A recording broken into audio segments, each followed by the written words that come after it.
A graça e a paz do Senhor Jesus, amém, irmãos? Abra sua Bíblia em Atos, no capítulo 1, e nós iremos compartilhar hoje com os irmãos a inspiração Atos. Nos últimos domingos do mês, nós iremos fazer um mergulho no estudo da palavra. E a gente falou isso no último domingo de fevereiro, e aqui estamos nós para praticar o que a gente tinha planejado.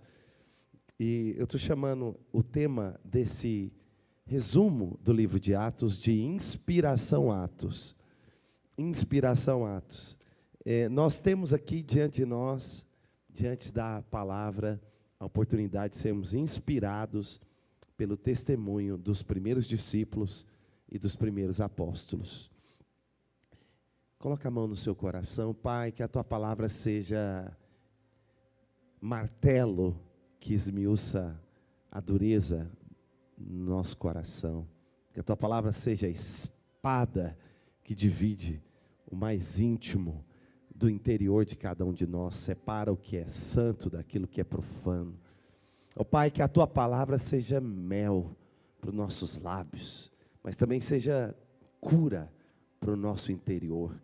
Tua palavra seja medicina para o nosso corpo, porque a Tua palavra é liberada neste lugar. E quando a Tua palavra é liberada, cadeias caem, resistências sucumbem e a glória brilha, a verdade brilha.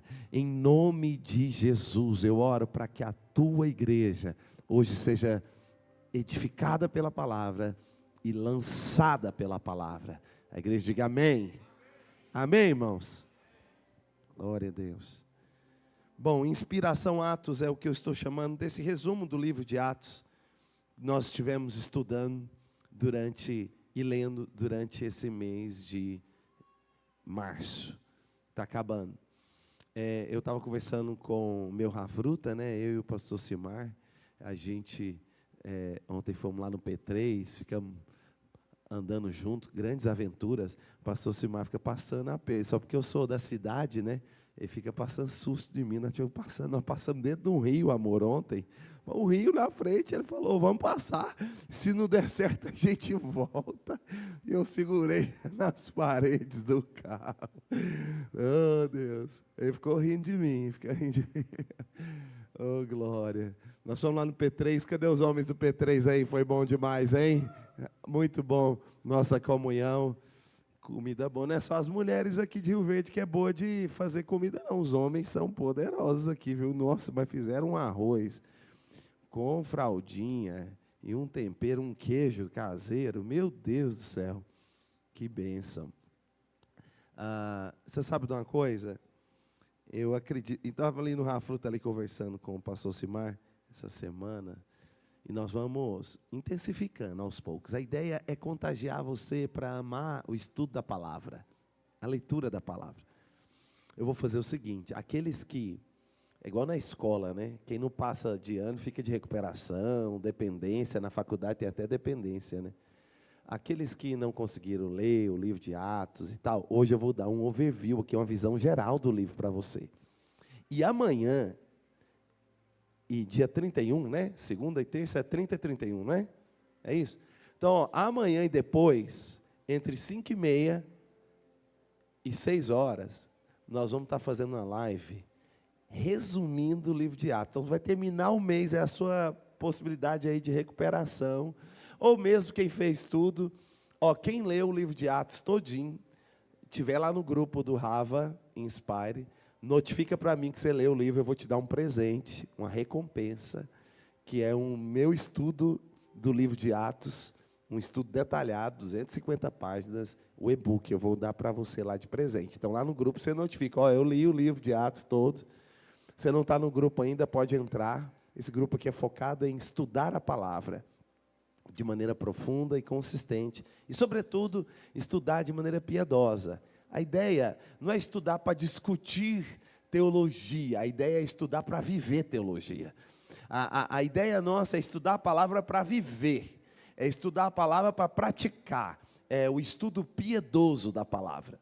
Existem várias linhas teológicas. Aqueles irmãos que estão começando a estudar teologia, tem várias linhas teológicas.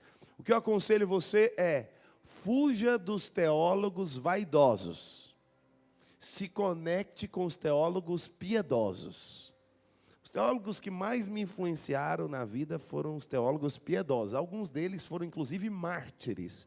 Eles morreram por causa da mensagem que eles pregaram. Então, eu gosto de gente que prega o verbo que virou gente. A palavra, ela é pregada e ela é vivida. Então, nós estudamos a palavra aqui no Rava Inspire para viver. Por isso que é Rava, é para compartilhar. Rava de Rafruta, que é amigos de aliança, amigos de estudo, amigos de compartilhamento. Nós pegamos a palavra para orar. Então, bom, amanhã, 5h30 às 6h, eu vou fazer uma revisão lá numa live. O pastor Simar vai estar também, o pastor Sandro. Nós vamos chamar alguns irmãos aí, profetas, para ministrar. Estou vendo o Marcos aqui, é Marcos, né? É Márcio. Márcio também é profeta e mestre. Vamos compartilhar ali. Bom, amanhã e depois vai ser no Instagram da igreja e no meu. Nós vamos estar entre 5h30 e 6h. Outra coisa importante aqui sobre o nosso projeto Rava Inspire. Lá na live eu vou estar soltando, e no grupo também, o próximo livro que nós vamos ler, que é Dons, os Dons, de Kenneth Hagin. Os Dons, de Kenneth Hagin. Kenneth Hagin foi outro pregador da palavra consistente, piedoso. É um irmão que viveu a palavra. Você sabe, o Kenneth Hagin escreveu uns 100 livros. A mulher dele, Oretta Hagin, escreveu só um. Eu e a Dani lemos o livro da Oretta Hagin. Eu li os 100 livros do Kenneth Hagin. Alguns têm só em inglês. Eu li também. Mas vou dizer uma coisa para você. O livro mais poderoso do Kenneth Hagin, para mim, é o da mulher dele, da Oretta Hagin. Porque ela mostra que o que o cara pregava, ele vivia. No livro dela, ela fala da vida do marido dela. Eita, irmão, você quer saber um bom testemunho? É o da esposa. Quando o homem começa a ter o bom testemunho da esposa, esse homem está aprovado. Porque eu vou falar a verdade, mulher não vai elogiar de graça, a mulher vai falar se de fato é. Se não é muito, ela vai pelo menos silenciar. Perguntar alguma coisa para ela, ela não falou nada, ela está te poupando já. Está sendo graciosa. Mas se ela fala, é porque está aprovado. O livro da Oretta Hagin, Kenneth Hagin morreu com 83 anos de idade. É o autor do livro que nós vamos ler agora, chama Dons. Ele vai falar sobre os dons. A Oretta Hagin escreveu, o único livro que ela escreveu, chama-se O Preço Não É Maior do que a Graça. É forte. Forte, sobretudo, porque você vê um homem verdadeiramente aprovado. Ele tem um louvor dos de dentro. Não apenas dos de fora. Ele também tem um louvor dos de fora. Eu li os livros dele, é extraordinário.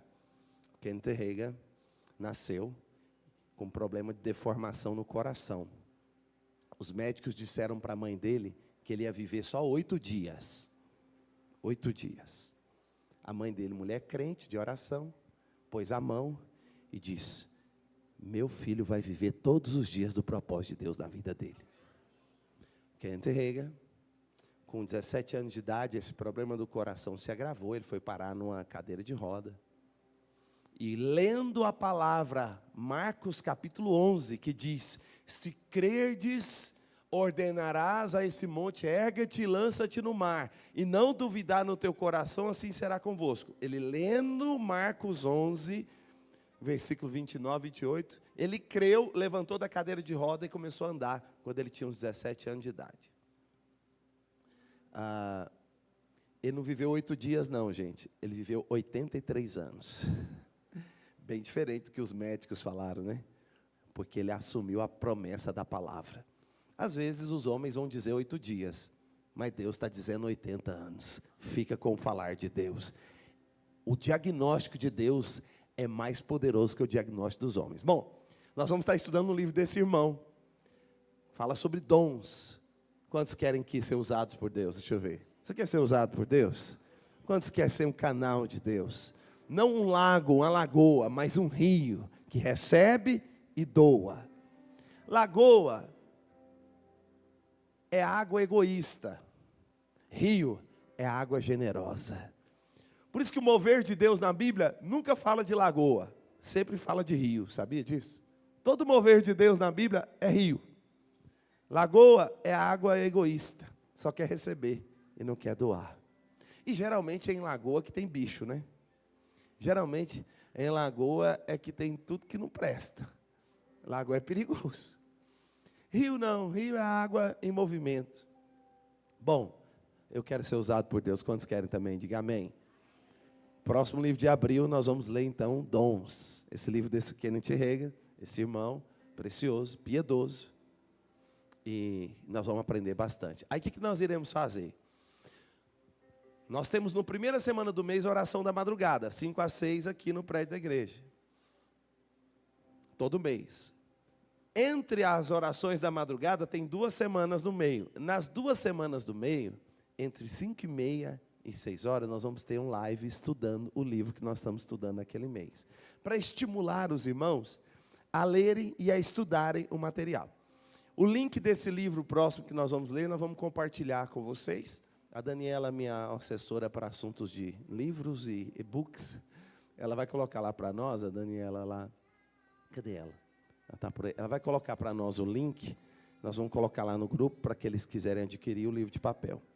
Pois bem, vamos encerrar o mês, finalizando esse estudo maravilhoso do livro de Atos. E eu quero mostrar para você aqui, à luz das Escrituras, que nós temos uma origem. E a nossa origem está na palavra. Olha o que diz aqui no texto. Atos capítulo 1. Eu queria ler com você aqui. O versículo 1 até o versículo 3. Atos capítulo 1. Escrevi o primeiro livro, ó Teófilo, relatando todas as coisas que Jesus começou a fazer e ensinar. O evangelho bíblico é bem assim, tá? É fazer e ensinar. O evangelho, o ensino de Jesus era diferente, porque ele não só ensinava, ele também fazia. Ele não só fazia, mas também ensinava. Jesus inverteu a ordem dos rabinos da sua época. Os rabinos da sua época era teoria, teoria, teoria, macroteoria, microprática. Jesus inverteu a ordem. Prática primeiro, depois teoria. Ele fazia primeiro, depois ensinava. É isso que está dizendo aqui o texto. Que Jesus fazia e ensinava. Mas aí continua dizendo assim. Escreveu o primeiro livro, ó Teófilo. Qual que é o primeiro livro? Quem que escreveu o livro de Atos? Lucas, discípulo de Paulo, também chamado de médico amado. Ele escreveu o primeiro livro, o Evangelho de Lucas. Então o livro de Atos ele é como se fosse um volume 2 do Evangelho de Lucas. No Evangelho de Lucas, ele escreveu falando do que Jesus fazia e ensinava. Quem é o tal do excelentíssimo Teófilo? Bom, quando você quer entender a linguagem bíblica, você precisa avaliar se está falando em símbolo ou literalmente. Não há muitos registros históricos de um personagem do início da igreja chamado Teófilo. Não há registro histórico. Quando não há registro histórico de um personagem, então você tem que ir para a etimologia, para a formação da palavra. A palavra Teófilo significa Theos, Deus, Philos, amigo. Então Teófilos é o amigo de Theo, Deus.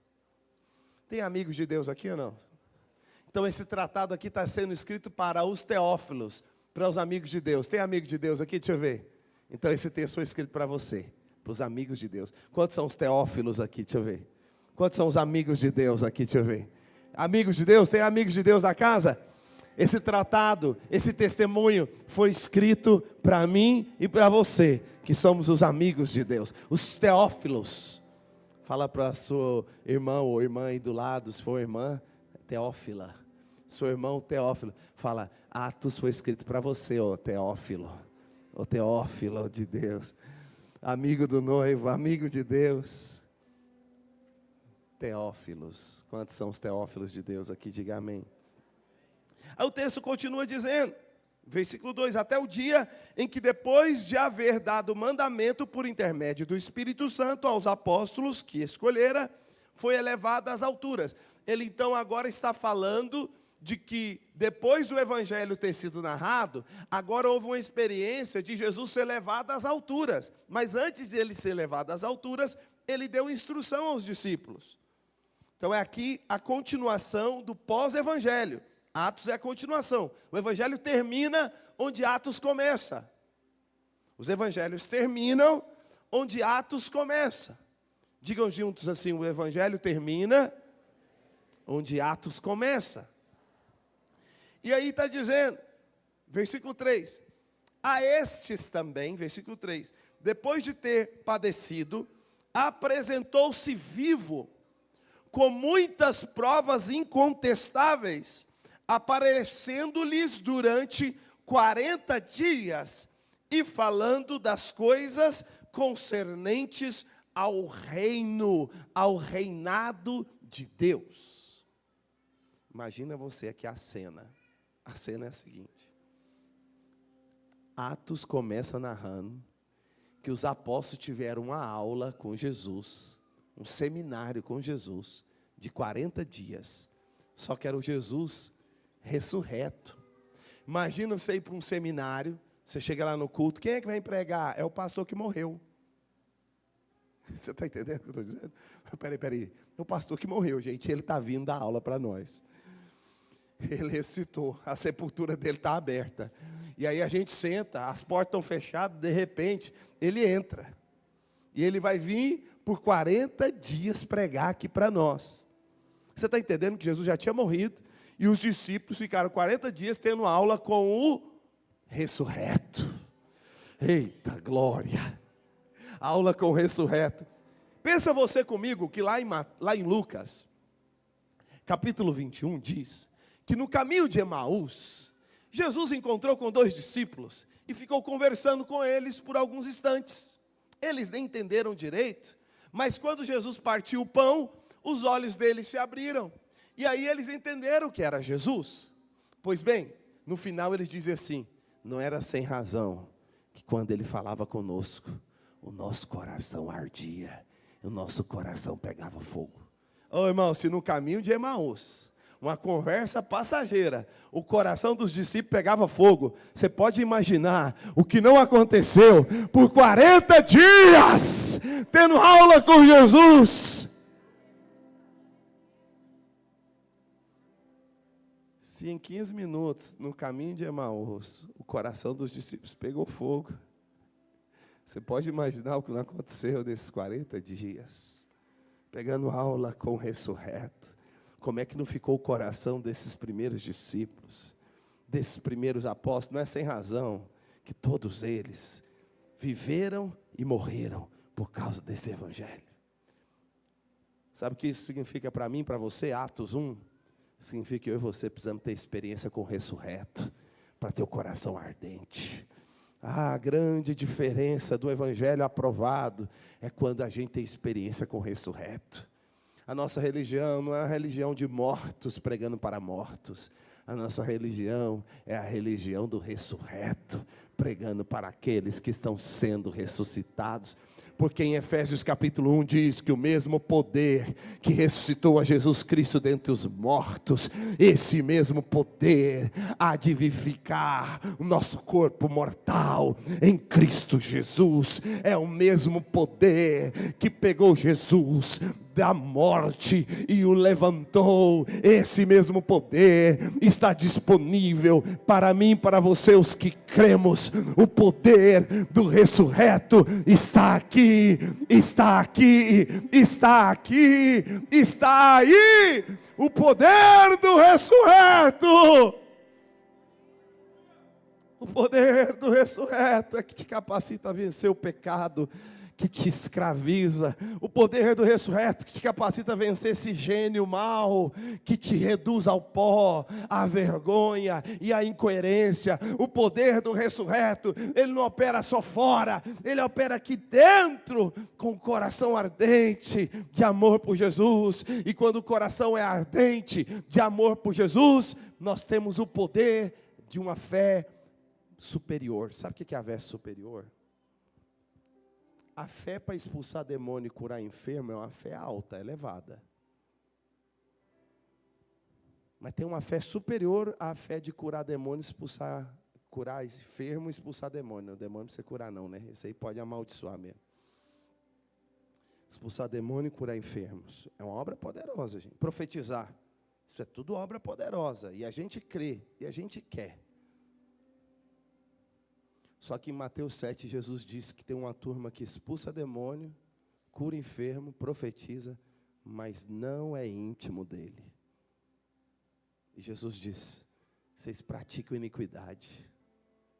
Vocês não são íntimo meu, vocês não têm meu cheiro, vocês não têm meu andado, vocês não têm meu estilo.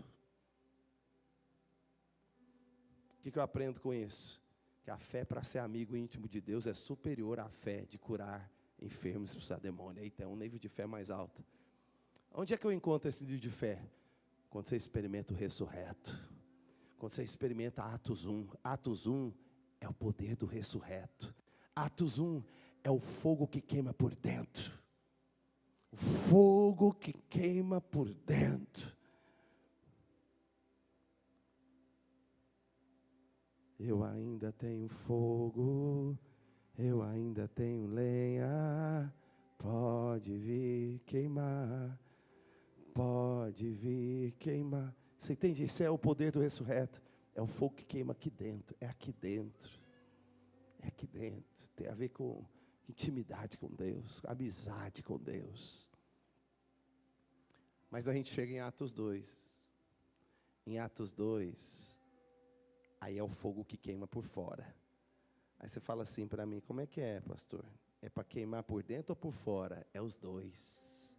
Arde por dentro, sapeca por fora. Por dentro é o poder do ressurreto, para viver a fé superior, que é a fé de uma vida íntima, íntegra, completa, verdadeira. O que cheira por fora é o que queima por dentro. Não tem hipocrisia nessa fé de Pedro, Paulo, João, dos apóstolos. Não tem duas caras, o que tem é uma cara só. Não tem duas vidas, o que tem é uma vida só. É uma vida só. O que queima de fora é o que arde por dentro. Isso é o ressurreto, capítulo 1. Mas a gente vai para o capítulo 2. E no capítulo 2 vem as línguas de fogo. Vem o Pentecostes. No capítulo 2 vem o vento impetuoso. E você abre ali Atos capítulo 2, versículo 1. Diz assim: ao cumprir-se o dia de Pentecostes, todos foram reunidos no mesmo lugar.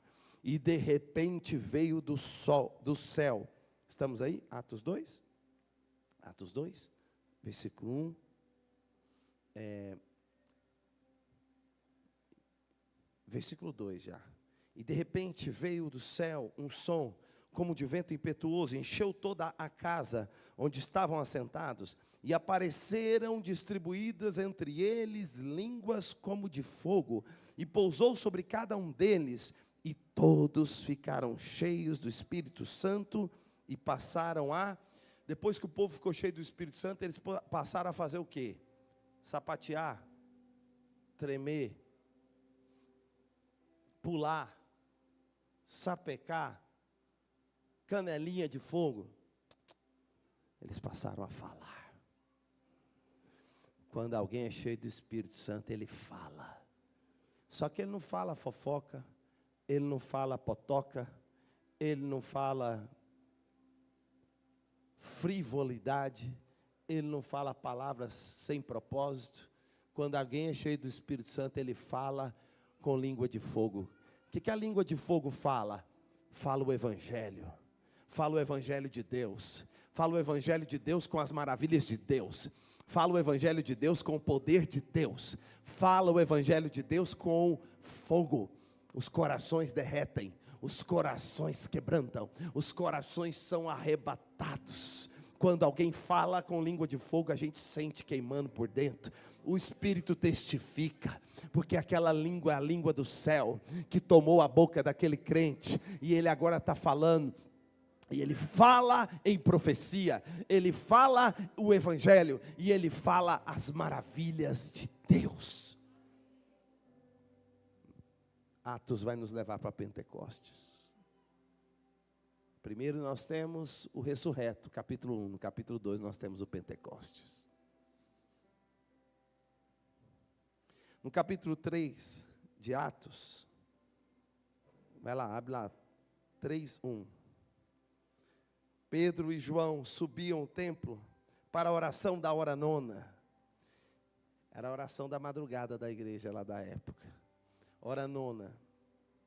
Na verdade, essa aqui é a tarde, né? Hora nona, é que tinha oração à tarde também. A oração da hora nona não é madrugada, vai dar umas 3 horas da tarde. Só para você entender como é que a Bíblia marca as horas. Quando o sol nasce é a hora primeira. O sol nasce é a hora primeira. Então, hora sexta é lá para meio-dia, né? Hora nona é para o meio da tarde, né? Vai dar umas 15 horas. Jesus foi crucificado, lembra que ele brada lá na hora nona? Quando ele brada e está consumado e tem um terremoto, a hora nona. Tem um eclipse solar, né, que acontece. O céu escurece quando Jesus lá brada, está consumado, o céu escurece. 3 horas da tarde, hora nona. Nesse horário os discípulos iam orar. Pedro e João, olha o Rafruta aqui, ó. Ô irmão, a Bíblia inteira, você não vai ver nenhum homem de Deus andando sozinho. É sempre assim, Pedro e João, Tiago e Filipe, e assim vai. Quando vai descrever os 12, descreve de 2 em 2, o tempo inteiro. É 2 em 2. Paulo e Barnabé, e aí vai. Pedro e João estavam indo orar. O Rafruta é uma comunidade de amigos íntimos que oram, tá? Não é só amigo em volta do churrasco, da resenha, da comunhão. Isso tem seu poder. Mas há algo mais poderoso que ser amigo em volta da pizza, da chica doida, da pamonha. É ser amigo em volta da oração. Quando você tem companheiro que te estimula a orar. Você tem esse tipo de gente perto de você? Eu nunca fiquei sem.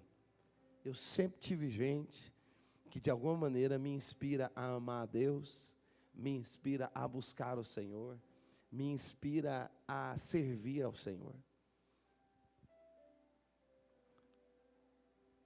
Um dos motivos de eu estar aqui é porque o Alcimar é um irmão que me inspira a buscar o Senhor, me inspira a servir ao Senhor. A gente podia estar morando lá na Creúna, né, amor? É mais perto lá dos nossos projetos de futuro. Mas eu falei, lá em Rio Verde é que tem nossa Rafruta dos irmãos que estão queimando. E de bônus a gente pegou os filhos que queimam também, então meus filhos estão tudo. Eu e a Dani estamos tão felizes de estar vivendo esse tempo aqui, né? E a gente fala assim, nossa, o que está acontecendo com os meninos já é tão bom. Nós vemos as amizades que eles estão queimando de amor por Jesus, com os irmãos, né?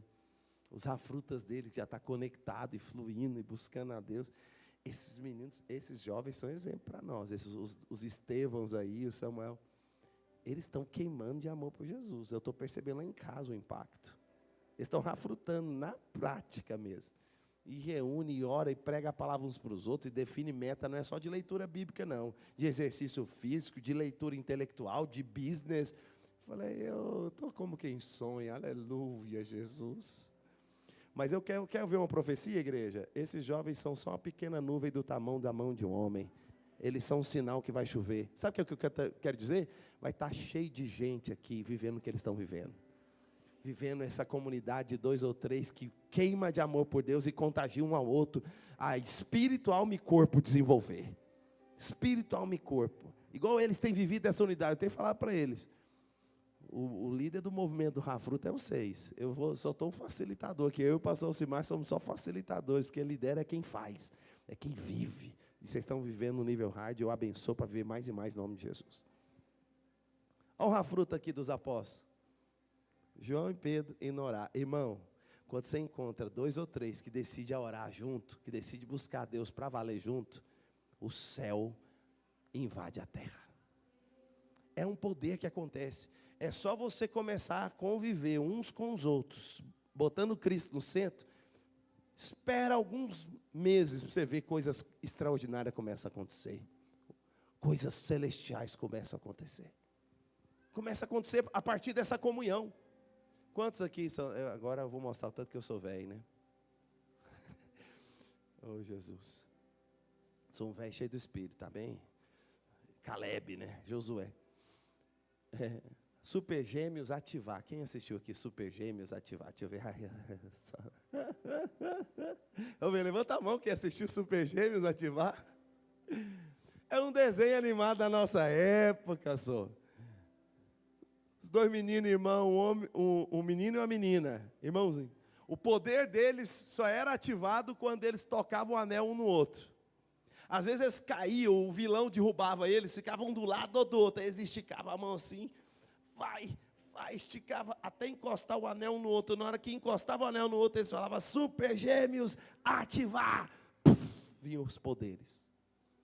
Eu falei, gente, esse desenho é meio profético.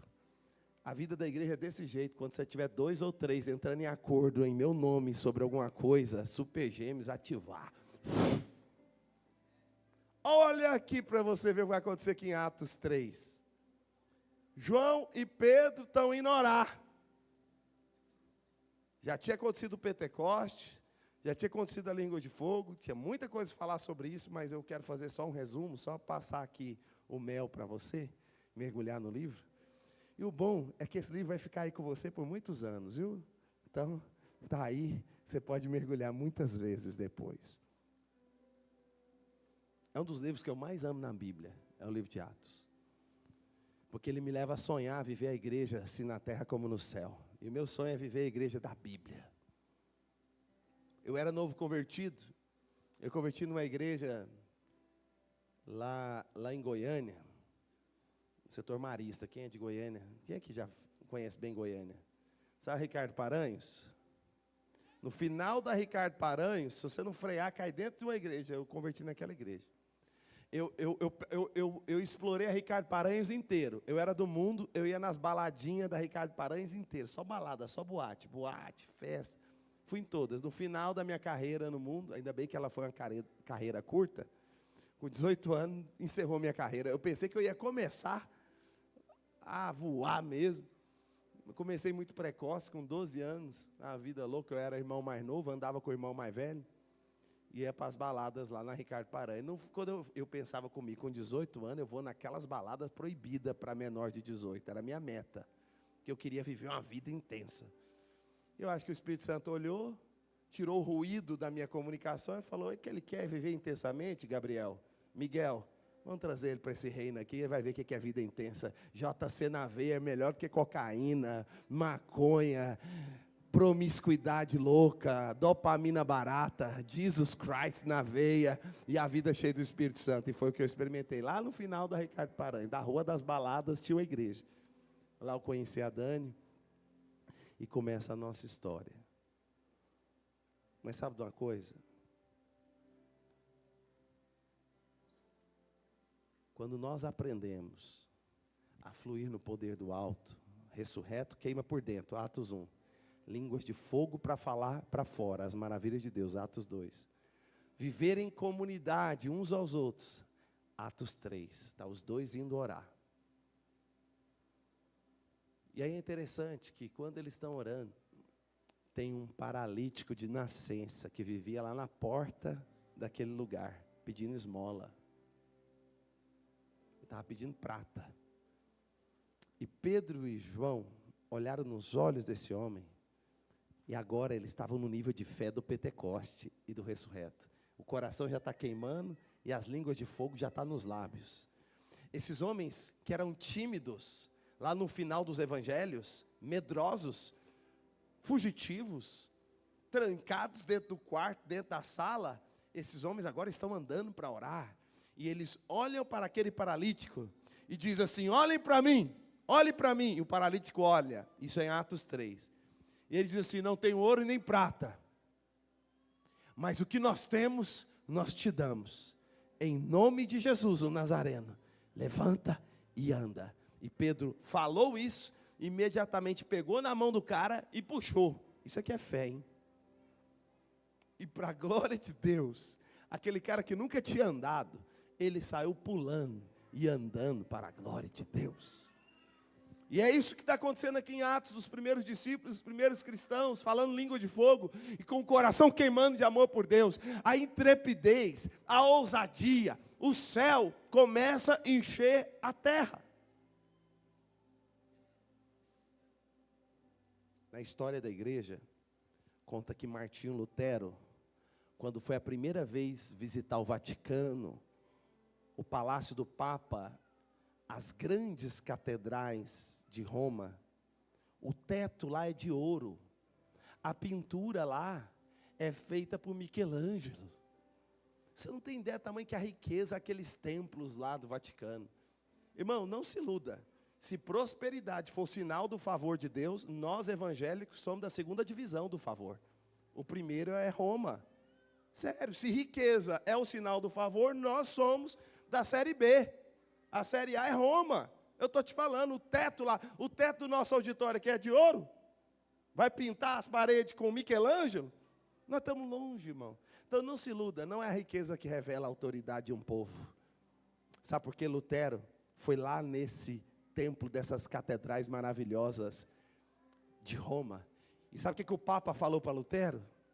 Falou assim, ó, tá vendo aí, Lutero? Já não podemos dizer mais como Pedro e João, não temos prata nem ouro. E aí Lutero, ousado como sempre, falou, mas também não podemos mais dizer para o paralítico, levanta e anda.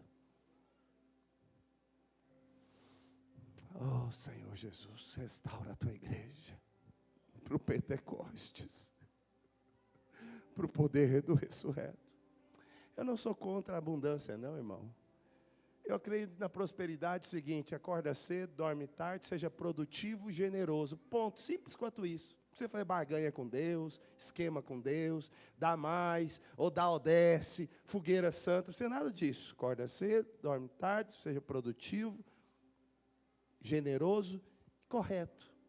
Vai ter credibilidade, vai ter abundância, e que a abundância seja somente para servir o necessitado e o aflito e a missão.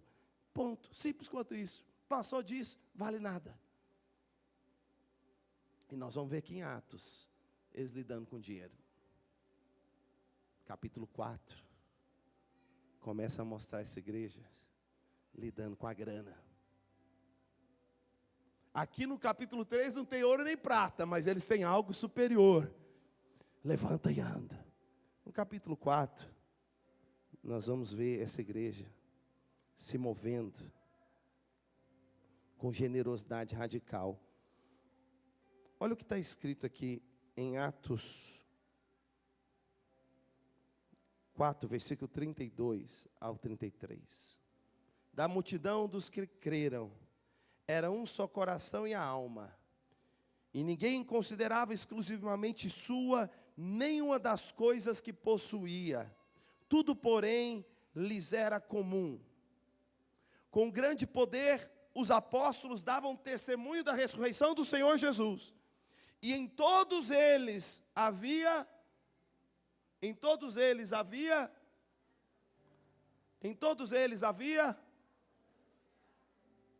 abundante graça. O povo confunde, né? O povo acaba tropeçando com os pensamentos tortos do mundo e pensa, é o comunismo, havia tudo em comum. Não, você tem que ler o texto inteiro. O comunismo nunca produz abundância, muito menos de graça. Nunca. Não há abundância. A abundância no comunismo é só para a classe dominante do Estado. O povo nivela na média da pobreza e da miséria. Isso em todo lugar. Não estou falando, isso aqui não é um posicionamento ideológico. Isso aqui é uma informação histórica. É uma informação histórica. Estou te falando. Outra informação, eu era metida comunista quando eu estava convertendo. Aí meu discipulador me provou nas escrituras e na história que eu estava errado. Porque eu achava que Jesus era mais parecido com o comunista do que com o capitalista. Depois eu fui descobrir que Jesus não é nenhum dos dois. Jesus, é o verbo da vida. Ele é o Senhor de tudo e de todos. Mas deixa eu dizer uma coisa. Onde o comunismo chega, a primeira coisa que ele tem que atacar é a Bíblia, a palavra de Deus e a igreja. Por quê? Porque propriedade privada é um conceito bíblico. Abundância é um conceito bíblico. E quando você converte, você entende que Jeová Jirê é o seu provedor. Quando você entende isso, muda muita coisa. Sabe uma das coisas que muda? Mentalidade de escassez é pensar que não tem suficiente para todo mundo.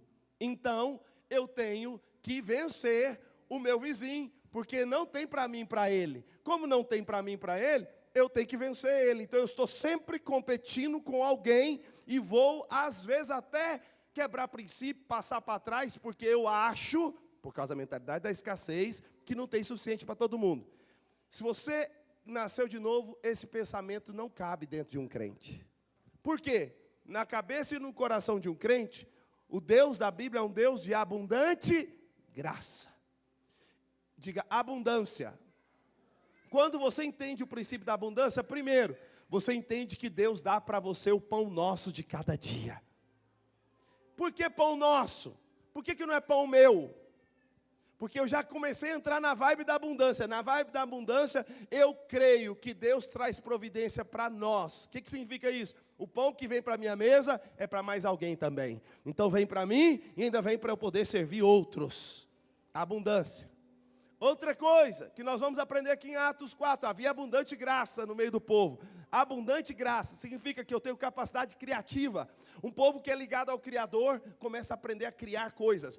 Todos os negócios, todas as descobertas científicas, literárias, todos os desenvolvimentos humanos procederam de gente da Bíblia. Não tem ninguém ateu que criou nada, só copia. Mas todos os povos ligados à Bíblia se tornaram criativos. Se você pesquisar Isaac Newton, Einstein, se você passar por Thomas Jefferson e todas as áreas da ciência, da literatura, da química, da engenharia, sempre tem alguém ligado ao Criador, porque quem não é íntimo de Deus não cria nada, só copia, mas quem é íntimo de Deus é capaz de criar, porque ele é amigo do Criador, então ele recebe criatividade, ele cria soluções, cria negócios, cria projetos. Impossível um povo desse não ser abundante. Outra coisa, a terra tem, escute isso, a terra, o planeta, mentira para você quando diz que a terra não tem o suficiente para dar de comida para todo mundo. O potencial da terra é suficiente para alimentar a população viva e ainda 3 vezes mais. É mentira que disseram para você ter uma ideia, existem plantas na nossa Amazônia aqui, tem plantas que não foram conhecidas pelos homens ainda. Então nós só temos que aprender a desenvolver e conquistar mais a terra, porque a provisão já está na terra. Então, um crente cheio do Espírito Santo, ele não precisa competir com ninguém. Ele só precisa ser fiel ao que Deus deu para ele, porque vai ter abundância. Não precisa derrubar ninguém, não precisa ocupar o espaço de ninguém, porque ele aprendeu que Deus tem abundante graça para ele. Então ele vai ter o suficiente para ele, o pão nosso de cada dia, e para servir outros. E aqui nós vamos aprender em Atos capítulo 4, como é que a igreja cristã, os primeiros discípulos lidavam com a riqueza. Primeiro, eles tinham a postura de não serem mesquinhos e dominados pelas posses. Em nenhum deles possuía uma atitude de domínio pelas posses. Olha o que diz. E o que eles possuíam, colocavam à disposição para servir os necessitados. Isso que está em Atos 4 aqui, está espelhando, reverberando o que é narrado em Atos 2. E se nós pudéssemos ler uma porção da Escritura que resume o livro de Atos inteiro, é esse Atos 4 e o Atos 2, 42, que nós vamos ler no final. Vamos encerrar lendo Atos 2, 42, que é um retrato do livro inteiro, em miniatura, dentro do capítulo 2. E Atos 4 é um update, um upgrade do que foi falado aqui em Atos capítulo 2. Como é que essa comunidade vivia? Primeiro, a posse não dominava eles dominavam a posse. Entende a diferença? Tem gente que é dominado pelo dinheiro. Tem gente que domina o dinheiro. Um povo cheio do Espírito não é dominado pela riqueza. Domina a riqueza. Como é que eles dominam? Generosidade radical. Quer ver se alguém não é dominado pela riqueza? Gente que se move em generosidade radical. E quer saber do que mais? Hoje eu estou na vibe profética, irmão. Vocês não vão ficar bravos comigo não, hein? Eita Deus. Dízimo é para os fracos. Dízimo é para os fracos. É para os iniciantes, para os beginners. Se você é beginner aqui entre nós, amém, irmão. Mas você tem luta com dízimo? Entendeu nada do evangelho ainda. Estou lutando para ver se dá o dízimo. Eu não sou dizimista, deve ter uns 20 anos, pastor Simar. Eu não sou dizimista. Cuidado com esse corte, pega o corte inteiro, escuta a parte B. Eu sou quinzimista, eu sou vintimista. Eu era professor de matemática e física, lá no Monte da Santidade do setor marista. Quando eu conheci a Daniela, eu fazia engenharia civil e dava aula de matemática e física. Eu pegava meu salarinho de professor e eu ia lá dar o dízimo. Na hora que eu ia preencher o dízimo, eu falei, não é possível que eu vou dar só isso, não faz sentido. Eu sempre dava 15%, 12%, 17%. E ainda pegava outra parte, ainda dava para o pobre, para o necessitado, para a viúva. Do lado da faculdade que eu estudava, tinha uma casa de recuperação de mendigos. Eu andava 3 quilômetros depois da aula para ir lá pregar para esse mendigo e ainda deixava oferta lá também. Então, se somasse o que eu dava lá no gasofilaço, os 12, os 15, mas o tanto que eu dava lá, dava sempre. E virou estilo de vida e nunca doeu, nem foi difícil, jamais é. E vou te falar, e não é só finança, dou meu tempo, dou minha energia, meu voluntariado, minha entrega, minha casa, meus bens, minha vida, minha história. Quantos estão entendendo o que eu estou dizendo? Aqui em Atos você vai aprender que a vida cristã, para os beginners, é dar o dízimo. Mas quem entendeu já o jogo dentro do jogo, quem entendeu a palavra que o pastor Simar pregou domingo passado, eu diria que é uma das palavras, depois do check-in, eu considero que todo membro deveria assistir aquela pregação, das 7 cartas, que o pastor Simar pregou domingo passado. É o check-in e o update do check-in, né? Naqueles hotel chique tem os, como é que eles chamam? Tem uma palavra, quando tem um check-in especial, aquele update, é o upgrade, é o upgrade, né? É o upgrade do check-in. Vocês aprenderam lá que o pastor Simar pregou para nós sobre amar a volta do Senhor, sobre estou só te esperando. E ele falou sobre as 7 cartas, ele falou do cristianismo fiel, ele falou dos vencedores.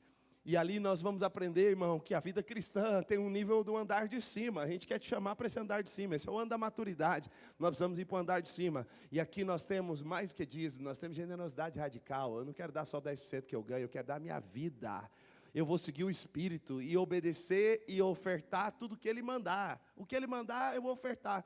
Alguém falou, pastor, se eu obedecer só o Espírito Santo durante um mês, como é que eu sei no final se eu obedeci o Espírito Santo? Eu falei, faz a conta. Se deu menos de 10%, você não seguiu o Espírito Santo. Se deu mais, você seguiu o Espírito Santo. É simples.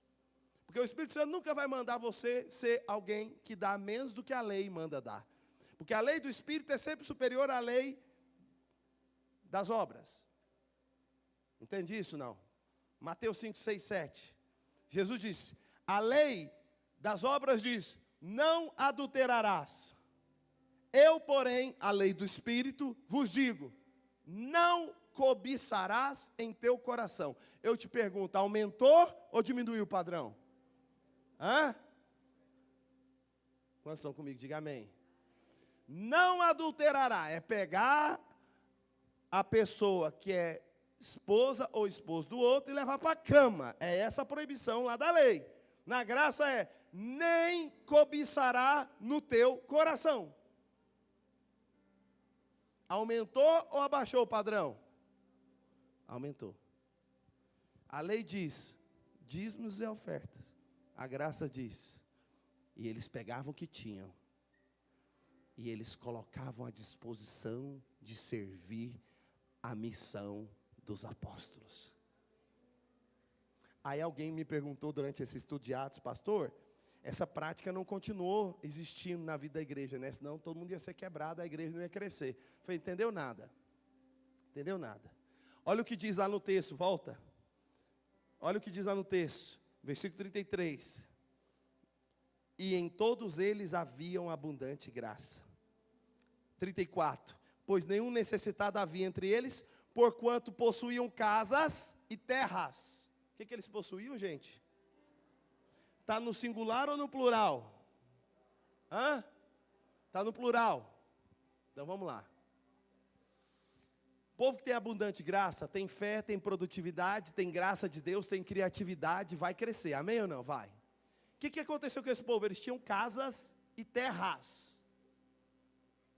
Aí alguém fala, não, pastor, eles deram a casa, eles deram a terra e ficaram sem nada.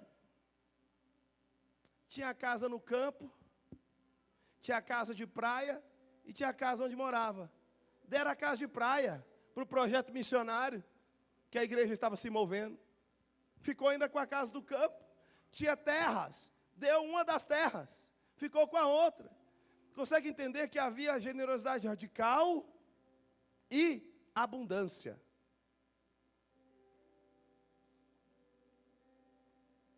Só que tem um detalhe, não era o apóstolo, o pastor aqui na frente, pondo pressão em você, ô dá ou desce, põe na fogueira santa, Deus vai fazer, depois você põe Deus na parede. Não era assim. Era oferta espontânea. Os irmãos vinham, ninguém falou nada, o Espírito Santo moveu o coração deles, e eles iam e ofertavam, generosamente. Tem um pastor amigo meu, jovem, está abrindo uma igreja nova lá em Alphaville, precioso, Mateus, precioso, radical ele, radical. Ele fez o propósito, ele falou, nunca vou ensinar sobre oferta na igreja. Eu falei, me fale mais sobre isso. Em Alphaville, Deus o livre, a turma só fala de dinheiro. E as igrejas, inclusive. Não consegui frequentar uma igreja lá, pastor, não consegui. Eu ia numa, saía no meio do culto. Às vezes não saía porque a Dani me segurava. Falava, calma, pastor, se comporte. Eu falei, ô Jesus. Por que eu queria ir embora? O cara no meio da pregação começava a falar, quem quer ter a casa de milhões lá no Tamboré 2? Quem quer ter a casa de bilhão? Eu falei, irmão, você tem o evangelho de Deus para pregar uma vez por semana para o povo, você vai falar de que o Roberto Justus pode falar para as pessoas, o Roberto Justus, ateu, pode falar melhor do que você sobre isso, e só você pode falar da glória do evangelho de Deus, e você vai falar o que ele fala. Eu truco esse aizinho de nada aí. Pelo amor de Deus, você tem o zap para pôr na mesa, vai botar um QQJ? O zap é o evangelho, irmão, é a carta maior, é o Cristo, é o Cordeiro Santo de Deus, é a Ele que todos os seres do céu e da terra, e debaixo da terra se submeterão. Então eu estou te dizendo de uma igreja que venceu o poder da riqueza, como? Sendo generoso, radical e abundante. Diga assim, abundante e generosos radicalmente. Essa é a igreja de Atos. Aí começa a vir a cena. No final do capítulo 4, vai falar de Barnabé. Versículo 36.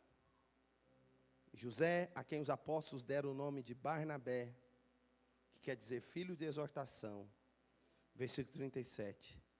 Trouxe um campo, vendendo, trouxe o peso e depositou aos pés dos apóstolos. Barnabé, um irmão fazendeiro, cujo nome significa encorajador. Nesse mover de generosidade e abundância, ele está se movendo. E ele traz uma oferta. Ele sentiu de Deus, ninguém mandou. Ninguém fez uma campanha manipulando, não. Ele sentiu de Deus e ofertou num dos campos dele lá. Para a obra missionária, aos pés dos apóstolos significa a obra de expansão do evangelho, a obra de aumentar o alcance da pregação do evangelho na cidade, da pregação do evangelho. Então é bênção, nós estamos aqui reformando, é obra de aumentar o alcance da pregação do evangelho na cidade. Essa igreja é chamada para ser uma igreja da cidade. Então prepare, porque vai expandir para lá, depois vai aumentar, vai vir galeria, vai vir 3 cultos, 5 cultos, é uma igreja para a cidade. Estou te falando aqui, tem profeta de Deus na casa, eu estou profetizando. Fui orar com os irmãos outro dia ali no prédio, no auditório novo. Entrei, já vi as galerias, falei, eita, já mexi nos olhos, falei, que galeria que é essa aqui? E tinha galerias, aleluia. Deus chamou, o pastor Simão um dia falando para mim no Rafruto, rapaz, eu não me via como um pastor grande assim não. Falei, pois vai se acostumando, porque vai ser. A cidade, pastor da cidade, Uma obra para a cidade. E uma característica de uma obra para a cidade. Atos 13. A igreja de Antioquia. Abre lá, versículo 1. Atos 13, 1. Vamos ler até o 3. 13. Não é 4:13 não, é Atos 13, 1.